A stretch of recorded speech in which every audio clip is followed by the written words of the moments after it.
Okay guys, so I'm back with another video. This one is kind of fun. If this ever becomes practical, things have gone badly awry for you, but knowledge weighs nothing and it's free. So I'm going to show you something that I think is kind of neat, and if you ever get the chance to try it out, it might be worth it. So I'm going to show you how to improvise a shortwave AM receiver from any analog AM receiver. For the AM broadcast band. So this is a old AM radio. It's analog instead of digital. You can tell because as you turn the wheel, usually you'll have like some kind of indicator here that's like a mechanical linkage there, right? Like there's a little ribbon that's pushing that back and forth. There's a little bit of resistance on this knob. There's no clicks or detents.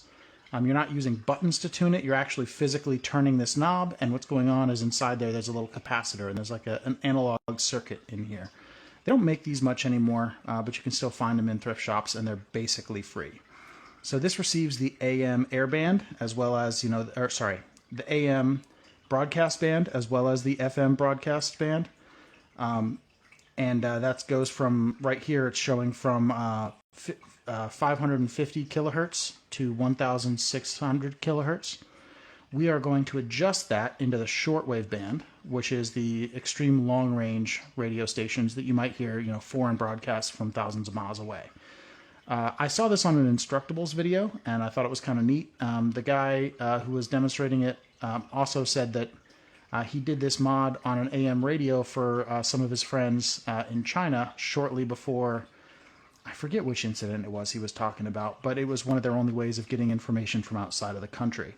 Because shortwave broadcast stations will go right through, international borders without any regard for any kind of internet censorship or anything like that. So let's get started. The first thing we're going to do is take the battery out and then disassemble the radio.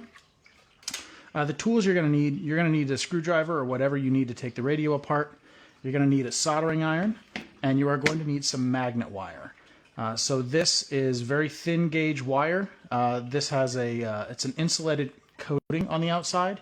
It's supposed to burn off with soldering iron with enough temperature. I never trust it to. I'll take a file and kind of scrape the end of it to make sure that it'll burn off. If you don't have any magnet wire, you can scrounge some from inside the radio, and I will show you where. So first we'll take the battery off. This thing's kind of old, so the connector's coming apart, and we're just going to take the screws out and start disassembling the radio.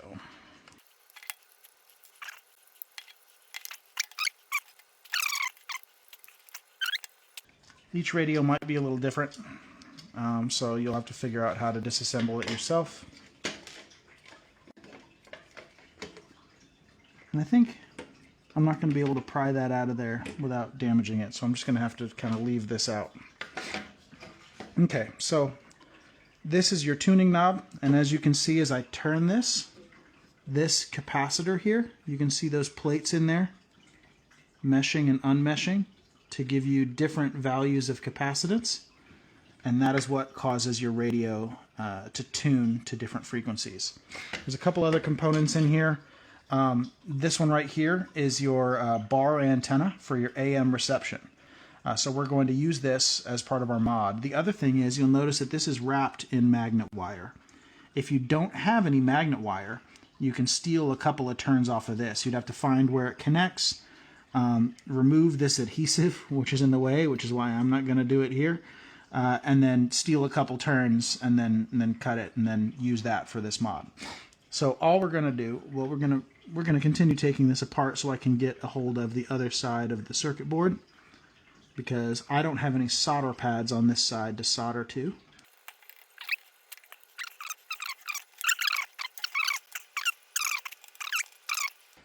Here we go. All right. So here is my capacitor, and it's going to be soldered in a couple different locations, and there's going to be a ground and then two halves of it. One half is going to tune the AM side of the radio, and the other half is going to tune the FM. There's not a really good way of telling which one is which, except the AM side will usually have a lot more capacitance. So if there's one side, if you have an LC meter, you might be able to measure that. But the other way to do it is to turn the radio on, and if you touch one of those sides, you might be able to see, you might be able to hear when you touch it. You'll hear like a buzzing or a clicking, and that might tell you which side it's on. So let's see if we can figure out. I've got one connection here, and then the other connection is over here, and I have a connection here, the other connection here. So it's this pad, this pad, this pad, and this pad are the two halves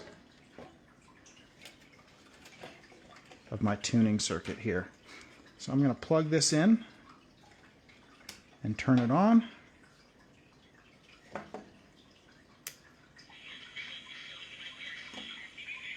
Going to tune it to AM. Let's see. AM is the lower of the two. So that's AM. Now,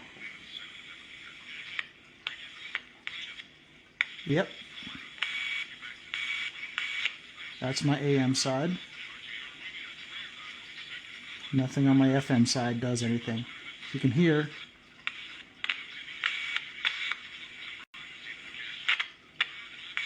that's my AM side. Okay, cool. So now what I'm going to do here is I'm going to take some magnet wire. Now, this is an analog circuit, right? And this is an LC circuit. L being inductance, and then C being capacitance. And when you put some inductance and some capacitance in parallel, you get a resonant frequency. And whatever resonant frequency this circuit is at between this capacitor and then, I think it's these, some of the inductors on this board. One of these, I believe these are for FM, and then the larger can ones are probably for AM. Some of these are also probably filters. I'm not sure which is exactly which. But the larger the capacitance, the lower the frequency. The larger the inductance, the lower the frequency. So what we're going to do is we are going to cancel out some of the some of the capacitance in this circuit with some inductance, and then take our resonant frequency and move it up. So we're going to take some magnet wire, and I believe it was supposed to be 5 or 6 turns of magnet wire around this inductor, soldered in parallel there, and it was going to cancel out some of the capacitance that's elsewhere in the circuit that gets you to your resonant frequency. Give me just a moment. I forgot scissors. All right, so what I'm going to do is one end of the magnet wire is going to be connected here. I'm going to route it around here, 5 or 6 turns, and then the other end is going to be connected there. I don't know how much I'm going to need, but this stuff is cheap, so I'm going to use a bunch.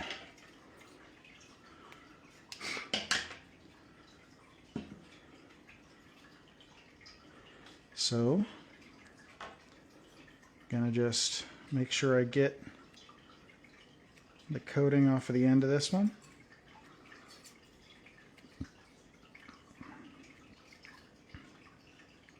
That should be good.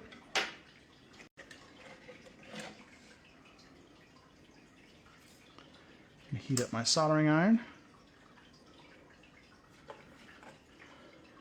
I might not need any solder because there's already solder on the board. It would be good practice to hit it with some flux or something, or to use some solder that has some flux in it, so maybe I'll dab a little bit more on there, but I might not even need any. Let's see here.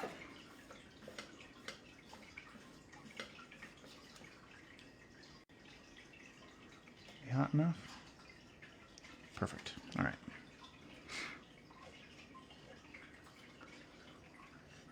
I'm just gonna... There. Okay. All right, guys, connected. Now I'm gonna route this. I used way too much. I'm gonna do 5 or 6 turns of this magnet wire. Now this wire is, again, this is insulated. I scraped the coating off the end, so it shouldn't be a problem going across these connections here. All right.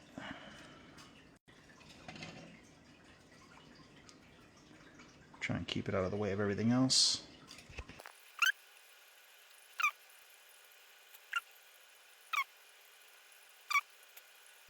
Five turns, okay. Now, I'm going to want to trim this to be not too long. For now, I'm going to leave a little extra because I'm going to test it out and make sure it's at the frequencies that I want. Make sure everything's working before I cut it exactly to length. So I'm just going to cut it to here.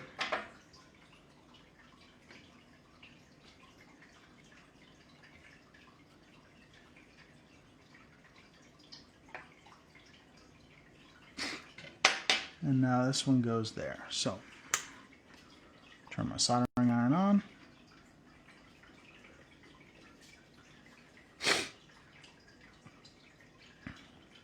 By the way, if you're getting into a soldering iron, if you're trying to do some of this experimentation, these are more expensive than nice electronic ones, but they are way better. For a while I was using a butane soldering iron, and I can still use it if I don't have electricity for whatever reason. But man, these things make it so much easier. Just adjust your temperature and they are up to temp so quickly. Definitely worth it. So, melt a little solder here. There. Okay. So, how do we know if this is working? Well, now when we tune, we should no longer hear AM stations. You might be hearing shortwave stations.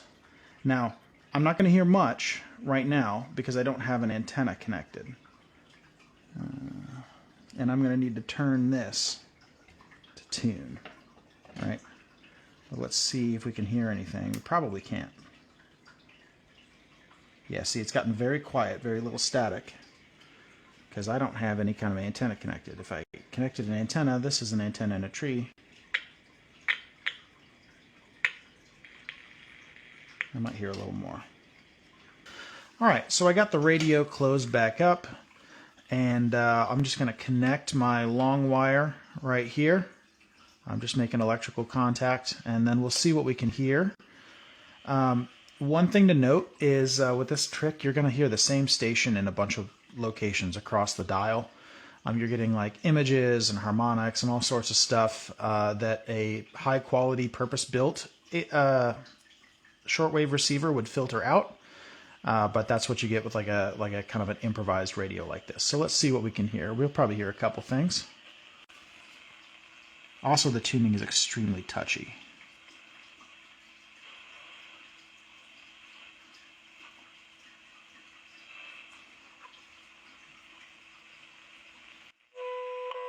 Oh, there we go.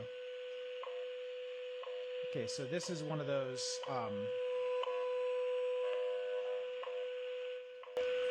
this is WWV, which is one of those timing stations that broadcasts for like atomic clocks. It's like a time standard station. If you listen for a minute, we'll hear a voice come on and announce what time it is.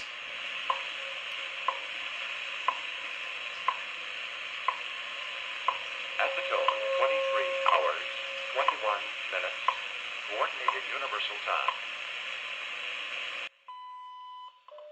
23 hours and 21 minutes.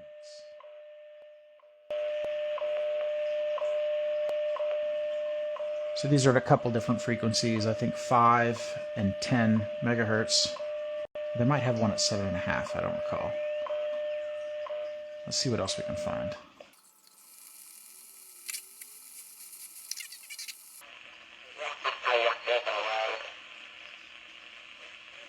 Okay, so that's distorted. That's probably single sideband ham radio, and it's not demodulating right on an AM radio, so it's going to be distorted. Same with this digital signal here.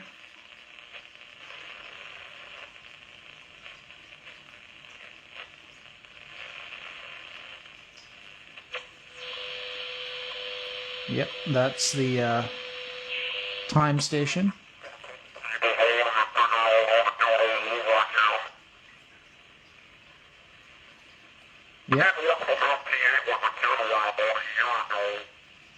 You can sort of understand it. This is another one of those single sideband stations that isn't demodulating right.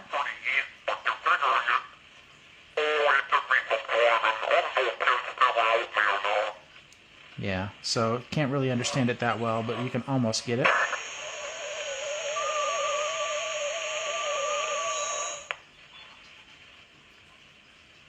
Oh, I thought I heard some Morse code in there.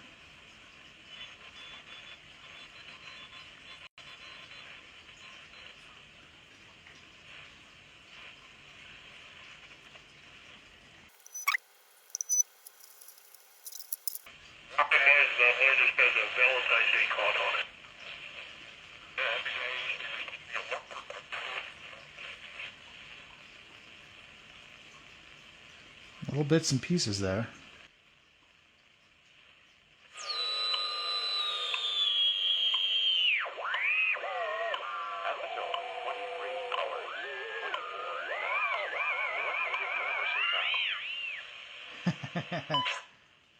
Capacitive effects of my hand are causing the tuning to wander a little.